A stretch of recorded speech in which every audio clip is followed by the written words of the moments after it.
Ada County Paramount.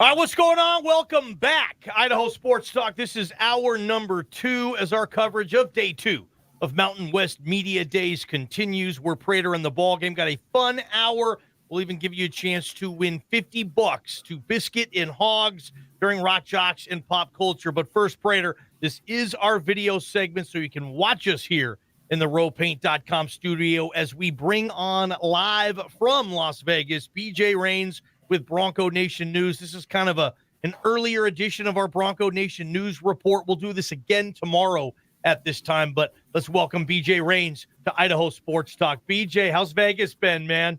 Doing pretty good, man. Appreciate you guys for having me on. No problem. We wanted to talk about Hank Bachmeier this segment because I think, I don't know if I started this or not, but just I thought it was strange that Hank wasn't representing Boise State in Vegas for Mountain West Media Days, and then that Boise State didn't nominate him to be a part of the all-conference team. And just saying, I thought that was kind of interesting. You know, I think you said kind of the same thing, BJ. I know Prater has as well, but you were able to talk with Andy Avalos, yesterday? Or was that today, BJ? Yesterday. And got some pretty good information. So we just kind of wanted to talk about that. But first, I'll give you a chance real quick to share your thoughts on this thing. Yeah, I mean, when I first saw that he was not on the ballot, I was surprised by that. I thought that didn't make much sense. But then once I found out that Boise State's policy was, hey, if you're not at least preseason or, honorable mention the year before, you're not going to be on the preseason. And so you can say the policy stinks, and I think it's, pretty dumb. But if that's what they've done before, that's the way it is. And it's hard to argue with what they've done. So that one I thought was weird. But once they explained it, I said, okay, if that's your policy, that's fine. The one about, him not coming to media days, I really didn't read anything into it all. I just thought that was typical Boise State. Send the lineman, send the guy that's not going to say very much. He's a quieter guy. It just seems like the safer play, not have to worry about anybody saying anything controversial or whatever. And they know John's going to be a good interview and be respectful and say good things. And so I didn't think anything of it. And then I heard that it was, even more reason was because he was voted as the top leadership position on the team. And he was voted as the top offensive guy on his team. And now Hank was a close second, it sounds like. But when I heard that they took the two guys that had the top 2 votes, I again said, okay, I don't have a problem with that. So I going back and bringing in the fact that he didn't throw a pro day and a lot of that stuff, I just didn't think had anything to do with this. And so, it is what it is. And I know, some folks on social media took it and ran with it, and it was great fodder for a couple of days. But it sounds like Hank is focused and ready to go. And I think it was much to do about nothing. Yeah, I don't know about that, BG. I'm going to be a little bit more skeptical than that. First of all, this policy, you kind of softened it. It does truly, truly, truly stink. It's a stupid policy. Media days are designed to promote your program, to build your program, to create buzz around your program, and you send your 4th-year starting quarterback. My bigger question here is to you, because you can answer this question. When was the first time you heard about this policy? Like 2 days ago? And they've been telling us that it always exists? I don't believe that for a second, BJ. Yeah, I mean, it's certainly possible to think that way. And I when I saw he wasn't on the list, I called and said, why wasn't he on the list? And that's why it was. So it was about a week ago or so probably that we found out. And they claim that's how they've always done it. As we're going to hear and see from Andy Avalos in a minute, he was pretty defensive and kind of said, well, why? When I said, is this becoming a big deal or whatever on social media? And he's like, well, why is that? Like he seemed all stunned. And when I started to explain the fact that it was something about the policy, and he's like, well, yeah, that's how it's been. And so I'm just looking into it. I just don't. I don't know, Prater, you're good at that kind of stuff. Your instincts usually prove to be correct, and maybe there is something there. I just personally don't think there's some underlying thing going on with Hank Bachmeier, which, it was back-to-back days. It was a bad look where one day he's not going to media days, the next day he's not on the ballot. I get it. It's easy to kind of connect the dots, but based on everybody down here that's talked and folks I've talked to back in Boise as well, they see it as a non-issue, and they're surprised it's getting as much attention as it is. They think Bachmeier has had a great offseason, and they think he's in for a big senior year. I do think, and I hesitate to use the word non-issue, but yeah, we've made a little bit of a mountain out of a molehill. We've talked about it because up until the last couple of days, we've had nobody to bounce this off of, no access to Boise State. So we're connecting the dots of what we know physically that's out there. The fact that they've cleared it up a little bit, certainly, yeah, Hank Bachmeier is going to be your starting quarterback until he can't, because he's either injury or performance, and I don't see that happening. I'm also on the record multiple times saying I think Hank Bachmeier and Tim Plow are going to have a monster season. So I just think I think it's more of a concerted effort to simplify his mind, to clear up the clutter in his brain, to get this chip on his shoulder. I think it's a mental game that they're playing. They just don't want to talk about playing that mental game in public. And that's fair, and I think that's certainly a possibility. I certainly think that's not having Hank down here in Vegas and parading him around and all that probably keeps him a little more focused, takes it off his plate. I don't disagree with that theory, and I think that's possible. But Boise State claims that John Ojukwu got more votes, and they just went with the top 2 vote getters. And if that's going to be their policy, that's fine. And before I even knew about that, I was telling people when I had folks over at my house. I think the night you both came over at different times the night. I said, I bet you they send John Ojukwu to media days. I just had a feeling that's the Boise State type thing to do. He's got the most starts on the team. He's a 6th-year guy, a veteran guy. It just made too much sense. They've sent Charles Leno before. They've sent John Molchon before instead of Brett Rippon. Like, it's just what they do is send the linemen down to media days, and maybe that's why. Maybe that's why, because they want to do this to clear his head, not have to worry about all this. I don't know. I didn't see it as having anything to do with anything like that, but certainly it's possible, and we may never know the true answer here. BJ, why don't you roll that clip of you talking with Coach Avalos kind of on this topic yesterday? There's a little bit of pushback, I guess, surprise when no one saw him on the preseason all-conference ballot. I guess it's just your guys. Yeah. You've done it in the past or something? I mean, is that's what it came down to, I guess? Or, and then for him not being here either, a lot of people thought he might be, the offensive representative. How'd you guys settle on OJ to be the guy to represent you? That's who the team voted is.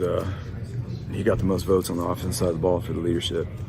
So much like anything else, OJ Scott on defense got the most votes in terms of leadership.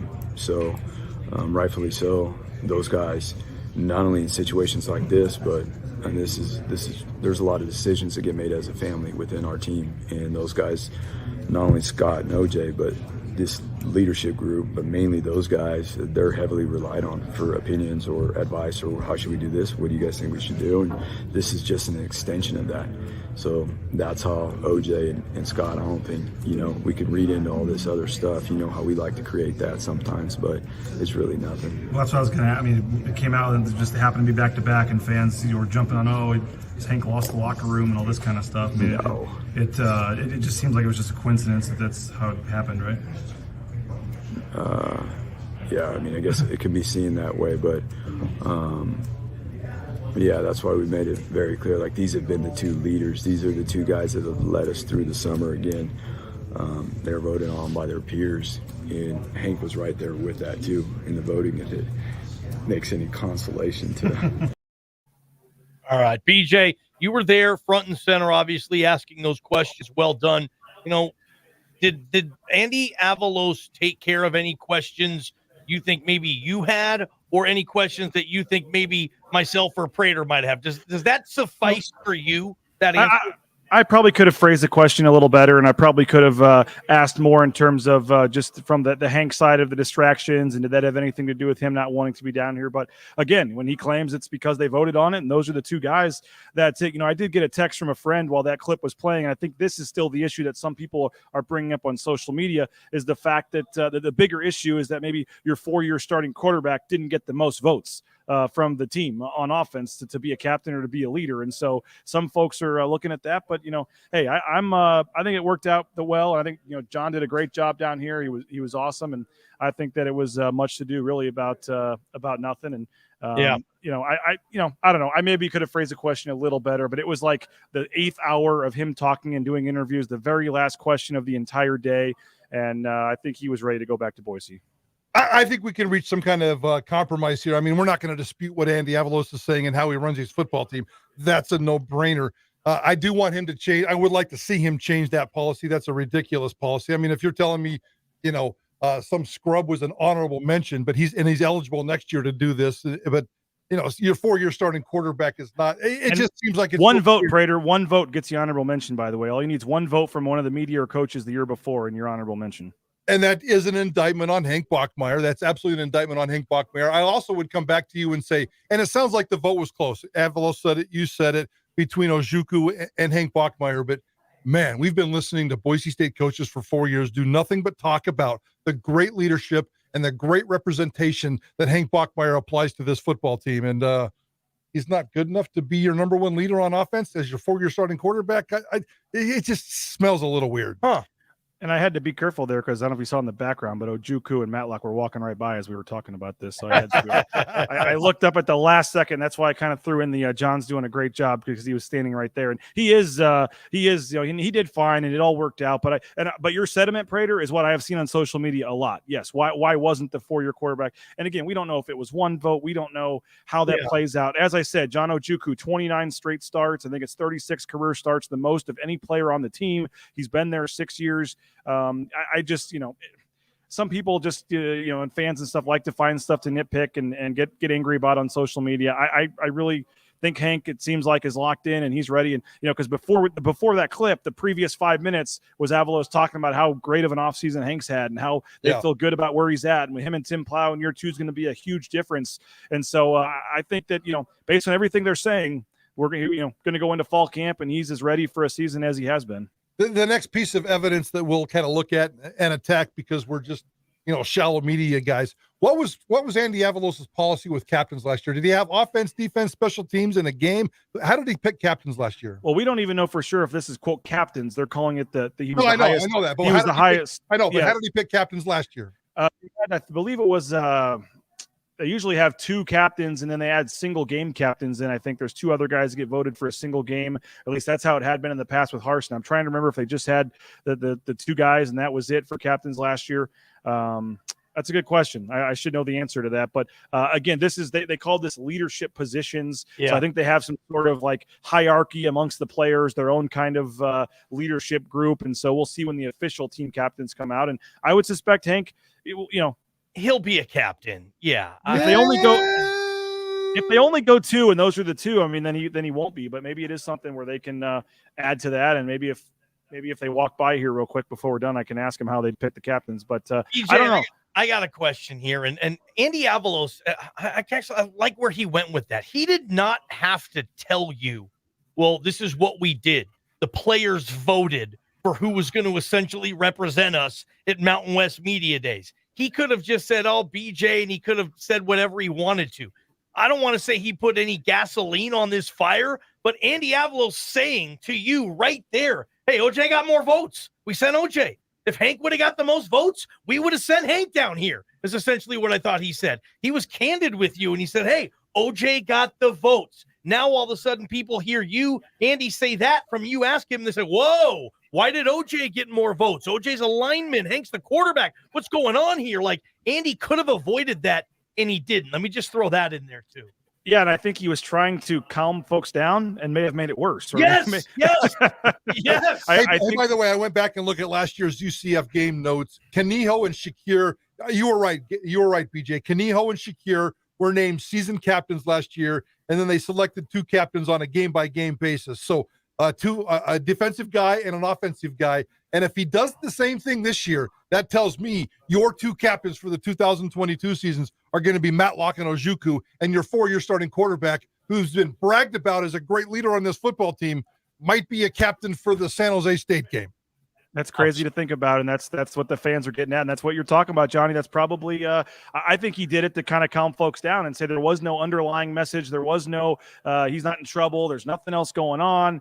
And then it becomes, oh, well, so now he's not even the top offensive player as a, in terms of a leader, as a 4-year starter. What's going on? So I do think that probably wasn't his intended reaction to what he was trying to say when he tried to smooth things over there. But, he said, hey, if we try to make stuff of it, but he tried to blow it over and maybe made it worse. I don't know. But we'll see. I mean, I think he's clearly going to be the guy, August 3rd, when they take the first practice. He's, all signs indicate to him and Tim Plow being in a great spot to move this offense forward. And there's been I know folks don't like to hear it, but there's been a ton of talk the last 2 days about how much of a difference the offensive line is going to make. Having KHG back, having Beresford. I mean, they feel like, without blaming a position or a player or an injury, they feel like that the offensive line was a massive reason for the struggles last year. And I really think it's going to be a bigger impact with that group hopefully being healthy and more improved than maybe some folks have given credit for. This completely throws our theory, Prater, was Andy just doesn't want to add any more onto Hank's plate. I still believe that theory, but they just don't want to say, hey, we're not adding anything on Hank's plate. Yeah, they didn't have to go with the two highest vote getters go to media days. I don't know if that's not usually probably the policy. Maybe it is. I don't know, but it's a convenient way to say it. I don't know.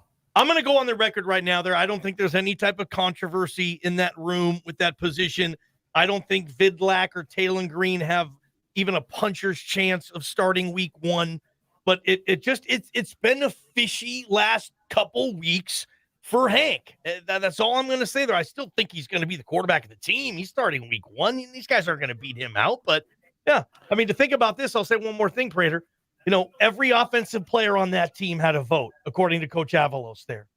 And Hank didn't get the majority. Now, if you want to make something out of that, make something out of it. If you want to brush it under and say it's nothing, no, and then go in that direction too. It's not nothing. That happened. It's not nothing. It's context. I'm writing it down. We'll see what happens down the road. How many offensive linemen are there compared to other positions? Maybe OJ had more people voting for him in his room than other rooms. I don't know. I don't know if they picked for 1 or 5 or whatever.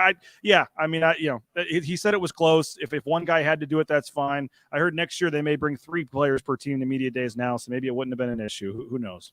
All right, BJ. Well done. Great reporting. We will talk to you again. Heck, 24 hours from now, you'll be back on our show. Lucky you. Let's do it. Appreciate it, guys. Great coverage down there. Bronco Nation News, their partnership with us here at KTIK, strong as ever. Appreciate you, BJ. Fair or foul? Things that happen to you almost every day in life. You make a decision. Is it a fair decision or is it a foul decision? I can tell you, BJ would probably be foul on both of these suckers. Appreciate you, BJ. Prater in the ball game. We come back soon.